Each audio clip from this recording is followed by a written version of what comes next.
Nothing is more common than the idea that we, the people living in the Western world of the 20th century, are eminently sane. Can we be so sure that we are not deceiving ourselves? Many an inmate of an insane asylum is convinced that everybody else is crazy, except himself. Many a severe neurotic believes that his compulsive rituals or his hysterical outbursts are normal reactions to somewhat abnormal circumstances. What about ourselves? Welcome back to part 2 of our discussion on The Sane Society by Erich Fromm. In part 1, we delved deep into the 5 human needs of relatedness, transcendence, rootedness, self-identity, and frame of orientation.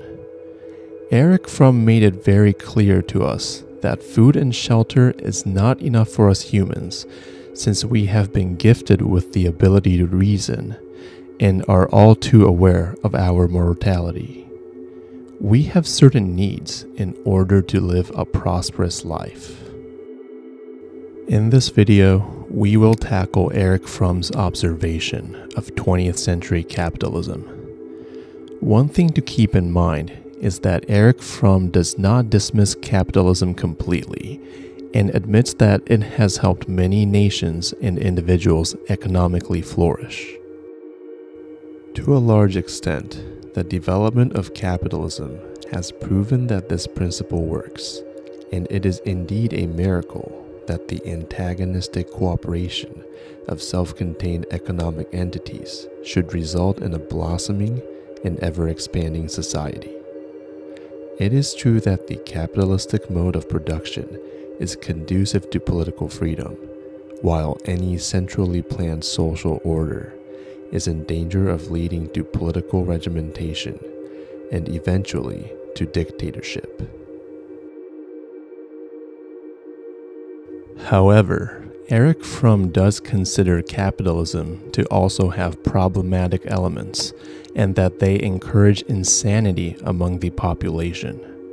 He hits on ideas such as loss of authenticity, economic inequality, general feeling of insecurity and anxiety, but the 2 big topics we will focus on are the following: consumerism/materialism and alienation. Just like the 5 human needs discussed in part 1, we will see that these topics are intertwined as well. Neither of them are completely exclusive. So without further ado, let us dive right in. Consumerism and materialism. Consumption was a means to an end, that of happiness. It now has become an aim in itself. As mass production became commonplace in our society, so did mass consumption. And this ability to buy various objects of our desires much more easily than the past centuries has led to a pervasive materialist culture in the developed nations. Everywhere we look, there are advertisements telling us to purchase the latest trends in food, technology, clothing, etc. Erich Fromm argues that the mass consumption and materialism present in 20th century societies, as well as today, is one of the biggest factors promoting insanity at a national level. Our whole economic machine rests upon the principle of mass production and mass consumption. While in the 19th century, the general tendency was to save and not to indulge in expenses which could not be paid for immediately. The contemporary system is exactly the opposite. Everybody is coaxed into buying as much as he can, and before he has saved enough money to pay for his purchases. Materialism can negatively affect an individual's well-being in a few different ways. First off, this constant pressure to purchase more than we really need can create a sense of falling behind in society if we are not able to keep up. This sense of hyper-consumerism can really instill a fear of missing out within some individuals in society, leading to a lower level of mental health. Second, a lot of us in today's society have this idea that purchasing some object or experience will permanently enhance our lives or even solve existential problems. Unfortunately, the truth is that rarely is the case. Most purchases end up being either a temporary solution or an ephemeral dopamine hit. So in other words, materialism can actually distract us from the real problems. Lastly, commoditization of everything. In a society centered around consumerism and materialism, people start to see everything as a commodity, something that can be sold or bought, and this can lead to certain products, experiences, and even individuals to lose their inherent value. For example, do people actually enjoy a stay in a hotel room because the property and rooms were comfortable and beautiful, or because of its price tag? Do people enjoy certain beverages because they're actually good, or because they're expensive? The most insane form of commoditization happens when we start seeing other individuals as mere commodities.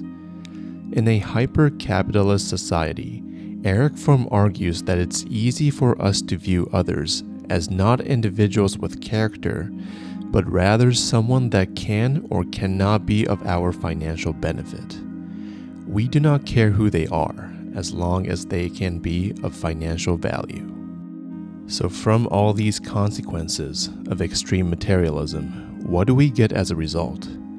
A society obsessed with acquiring more and more things, but not getting any happier or healthier, both physically and mentally speaking. In this culture of consumption, it's not too surprising to see large economic inequalities since we all start to prioritize money and possessions. A lot of the financial winners continue to dump their money into their hedonistic needs and not as much to help their neighbors and community long term.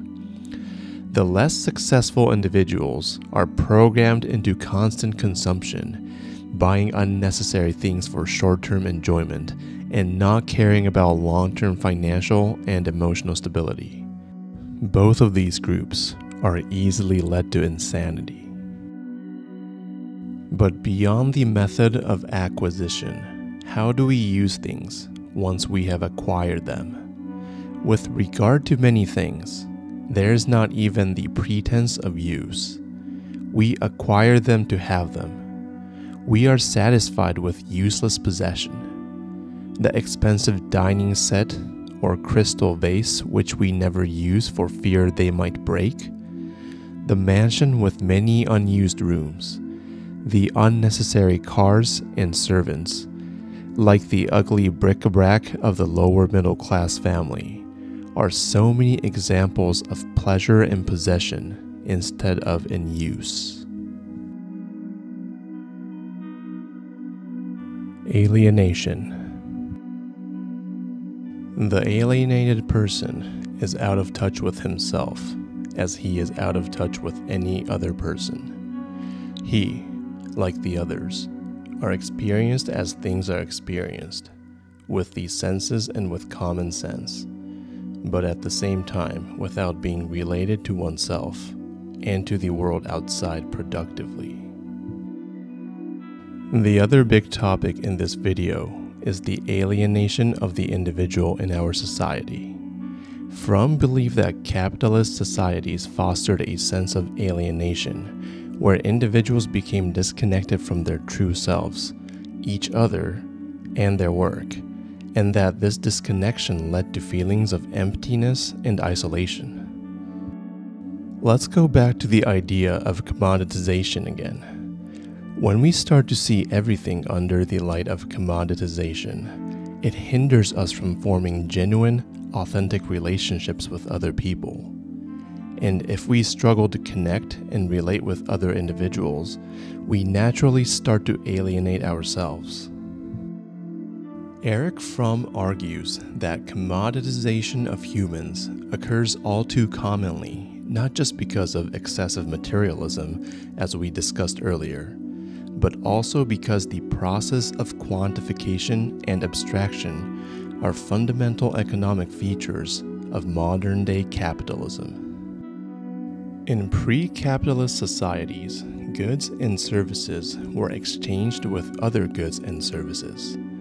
Today, however, almost all work is compensated in monetary form, which naturally leads us to quantify all goods and services in terms of money. This is what Erich Fromm is referring to when he discusses the process of quantification and abstraction inherent in modern-day capitalism. Because we are rewarded in money the majority of the time we offer goods and services, we unconsciously start to view everything through the lens of capital.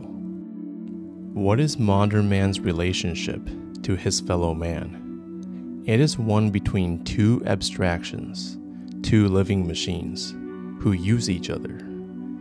The employer uses the ones whom he employs. The salesman uses his customers.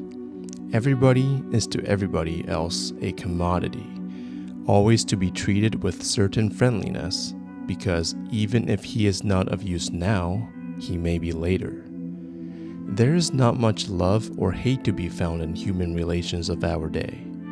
There is rather a superficial friendliness and a more than superficial fairness, but behind that surface is distance and indifference. We also experience the feeling of alienation in our work life due to division of labor. Division of labor certainly existed before capitalism, but to the extent that some people worked in agriculture, another group of people were artisans, and so on. What we see today is that there is a further division of labor. For example, if one works at an automobile factory today, it's very unlikely that they build the entire car by themselves. They are most likely involved in one step of a large assembly line. This division of labor is very commonplace today, and most of us do not question it, and it is very conducive to efficient manufacturing. This is in contrast to, let's say, an artisan in the medieval times who made chairs from scratch, from start to finish. The artisan may not produce chairs at the same rate as a modern automobile factory, but they most likely felt much more connected to their work. They most likely had much more ownership of their work than many people today. So what Erich Fromm is getting at is that the current economic system naturally tends to favor increased production at the cost of people's emotional connection to their profession. Undoubtedly, without quantification and abstractification, modern mass production would be unthinkable. But in a society in which economic activities have become the main preoccupation of man, this process of quantification and abstractification has transcended the realm of economic production and spread to the attitude of man to things, to people, and to himself. 5 human needs. So now that we have looked at Erich Fromm's concerns with modern capitalism, let's review the key points and see how they tie into the 5 human needs in order to understand why he thinks these issues promote insanity among the population. As we discussed in the last video, the 5 human needs listed by Erich Fromm are relatedness, transcendence, rootedness, sense of identity, and frame of orientation. First, the idea that extreme consumerism gives the population a sense of falling behind and a need to keep up with the Joneses. This fear of missing out that is pervasive in modern capitalism can perhaps interfere with one's need for relatedness and rootedness. The concept of relatedness and rootedness suggests that us humans have an innate need to form strong bonds with other individuals, as well as with our community. If we can only relate to others based on the things we buy, we are not making genuine connections with others. It may help us get to know others temporarily in a shallow manner, but developing authentic relationships will prove to be difficult. Another byproduct of materialism is the phenomenon of people attempting to fix all problems by purchasing objects and experiences. In a world where the majority of the population has shelter and enough food, why do people need to constantly purchase more and more things? They are perhaps trying to transcend above mundane existence. We learned that humans have a need to transcend life in some way. We cannot just plainly exist, and instead, we want to find meaning in our lives and leave some kind of a legacy. Erich Fromm made it clear that creation is the best way to transcend plain existence, but not everyone is aware or capable of that. So we see a lot of people today who try to find meaning and fulfillment by purchasing items or experiences, but since they do not meet the need for transcendence, their mental well-being continues to suffer. Next, the economic inequality caused by a materialistic society. As we said earlier, both the wealthy and the poor are capable of descending into insanity. One of the reasons is because in both cases, it's very easy for their economic statuses to become the only factor that determines their identity. We discussed in the last video the importance of one's sense of identity, and we could easily argue that to have one's self-identity be based predominantly on their financial status is both inauthentic and fragile. This is the reason why we see mentally unstable behaviors from both ends of the financial spectrum in our society. Next, the alienation of the individual. When an individual becomes more and more alienated from society, it really prevents them from fulfilling their need for relatedness and rootedness. In strangers' eyes, we are just a number. We are just another random individual who may or may not be of use now or later. As we discussed in the last video, Erich Fromm believed love to be the only emotion that allows us to properly unite ourselves with the society we live in. Between alienated individuals, there is no love to be found. On top of this, the alienation of the individual from their work that we mentioned stifles our need for transcendence. For many artisans and craftsmen, their job was a way to transcend idle existences. As Erich Fromm discussed, the act of creation is how us humans go beyond an animal-like existence. But when we start to lose ownership of our work and become more distant from the act of creation, it can strongly interfere with our need for transcendence. And finally, the big topic of this video, commoditization of everything. Seeing everything as a commodity can really damage our ability to fulfill the 5 human needs. If we tend to see other individuals in monetary terms, or if others start seeing us as such, forming genuine relationships is close to impossible, and as a result, we cannot fulfill our need for relatedness or rootedness. This type of mindset can also negatively distort our moral compass, or as Erich Fromm calls it, frame of orientation. Additionally, if we are constantly seen as a commodity, our sense of identity will become very fragile, leading us down the road to insanity. So over the course of 2 videos, we have covered the 5 human needs and the various unintended consequences of capitalism that Erich Fromm mentions in his book, The Sane Society. Now let us go back to the questions from the end of part 1. Can we satisfy all these needs in a positive manner in today's society? Based on what we have covered, it seems that while it's very possible to satisfy the 5 human needs, our society does present major challenges. How does our society promote insanity in individuals? As we extensively discussed in this video, the byproducts of capitalism continue to drive many individuals insane. What large-scale changes could we make to foster a sane society?